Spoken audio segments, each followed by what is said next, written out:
Hey guys, welcome to Travel with Austin. I'm Austin. Today I am here in the Concord Cemetery in Johnstown, Ohio, to tell you guys the legend of the witch's grave. So now, the legend can vary depending on who tells you it, like most legends. However, the one I heard was that this girl, buried at this grave, um, was accused of witchcraft in Johnstown because she was speaking in tongues, she would violently shake, and she set her own house on fire. And that is why Johnstown decided to burn her at the stake. Now, that legend is actually very easy to prove false. However, some of it is real, and some of the real story is honestly more interesting. So this girl, Sarah Lavinia, was actually named Sarah Emerson. For some reason, her name was changed on her gravestone, and I actually do not know why it was. Now, she was 13 years old, about to turn 14 when she died in a house fire. Now, as far as I know, historically, we do not know why the house fire happened. A lot of people try to say that she caught her own house on fire, whether it be because she went crazy or because of witchcraft, but I don't know if that's true or not. It could have caught on fire for any number of reasons that weren't involved with her. Now, this legend around this grave has actually been around for a long time, so much so that my mom heard it when she was growing up, and she is actually the one who told me it. Now, the basic legend is that if you come here on Halloween at midnight, green mist will come up from the grave, and also that down here over the hill, there used to be a church, and that church burned down twice apparently before they decided they weren't going to rebuild it anymore, and of course that is blamed on Sarah. Now, there's a lot of unknowns when it comes to Sarah, like why her last name was changed. Apparently, even though she is buried in a plot where almost everyone here is named Emerson, she is not buried anywhere near her parents, which is kind of weird. But, and also, apparently when their house burned down, after they moved away, in its place, a funeral home was built. So, of course, all of that leads people to add more and more to this legend. And obviously, some of these things don't make sense, like why they changed their daughter's name, why they didn't bury her near where they were going to be buried, but buried her towards other parts of the family.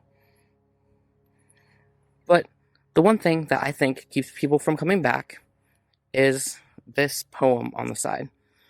Now, it is starting to rust away, or not rust away, it's starting to erode away, but I do have it on my phone, so let me bring it up and I will read it to you.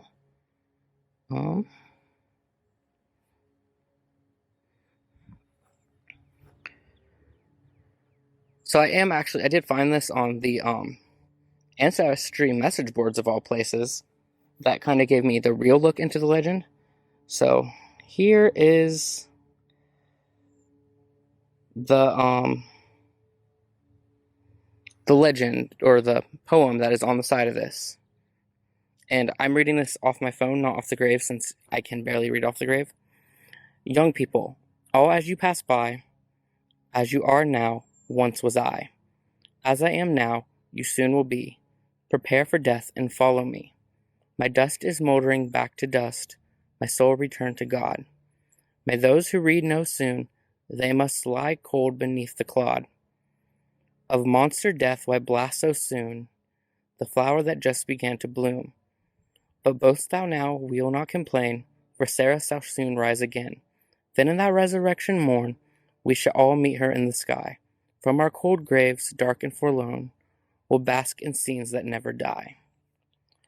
So, half of it is on this side, and the other half is on this side, and it does actually have an attribution on it to D. Stockwell, Harlem, Delaware County, Ohio. So, of course, with a thing etched on it like that, it's going to make the legend worse, basically. I mean, it basically says that she will rise again, she will be resurrected, that soon all young people will be dead. I mean, obviously she didn't choose this, like that saying, but if this were a horror movie, that would be the saying you would find on the grave before everyone else died, basically.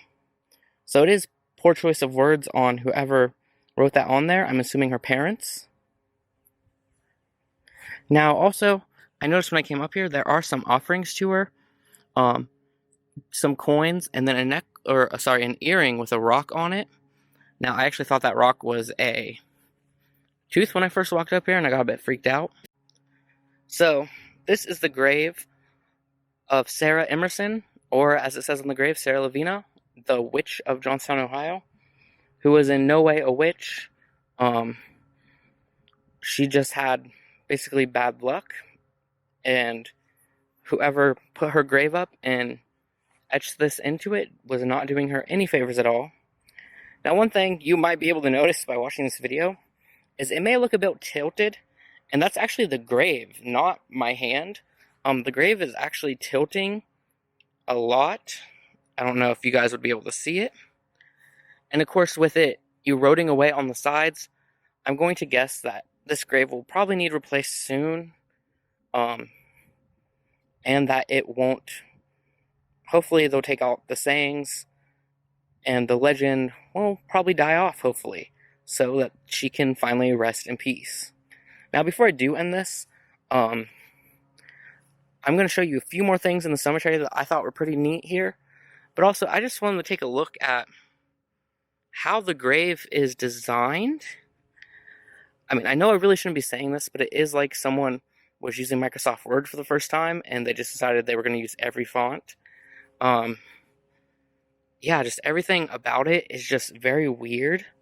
Oh, it actually looks like there's a quarter or something right there, too. Now, before I do leave, I wanted to show you guys two other things on the end of this cemetery. And also, I'll show you this since I'm going to walk by it. I actually thought this little plot looked very nice with this tree here. So, first of all, I just noticed these a few minutes ago. There are these two graves that are modern, 2002 and 2006. And one is for Susan Martin / Knudsen. One is for Donald Dean. I'm not sure if they are related at all or if they know each other. But they do not have gravestones. They just have wooden crosses. So I found that very odd. Then over here we have a grave to a Candice Lynn Messer, who died in 2004. Now, her grave also has a lot of writing on it. Her grave is very, very nice. But I noticed all these little chairs out around here.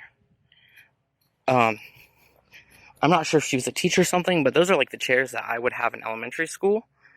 Then on the back, there is more about her.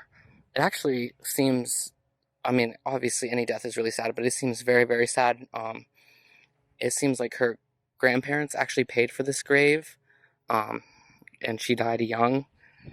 Then also another thing is just on the end of this cemetery is this crying angel. We can see right here, it's got a little thing. It has this really awesome little house thing on it. Now, also has light bulbs on it for some reason. Now, here's the thing. I don't know what this is for. I don't know if this is a memorial to a person, or if this is just in general a memorial. The marble looks excellent, but I figure that marble probably does a good job of standing up in like the weather and stuff. But the angel does look a bit older. Now here's the thing though. I can see down into there. Now it does look like there's more concrete, so I can't see anything like if there was a person in there or not. But I did find that very, very weird.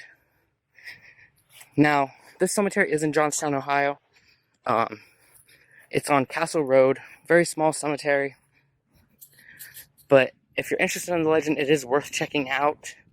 There's a lot of history in the cemetery. There's also a lot of more modern graves. So anyway, I hope you guys enjoyed this legend.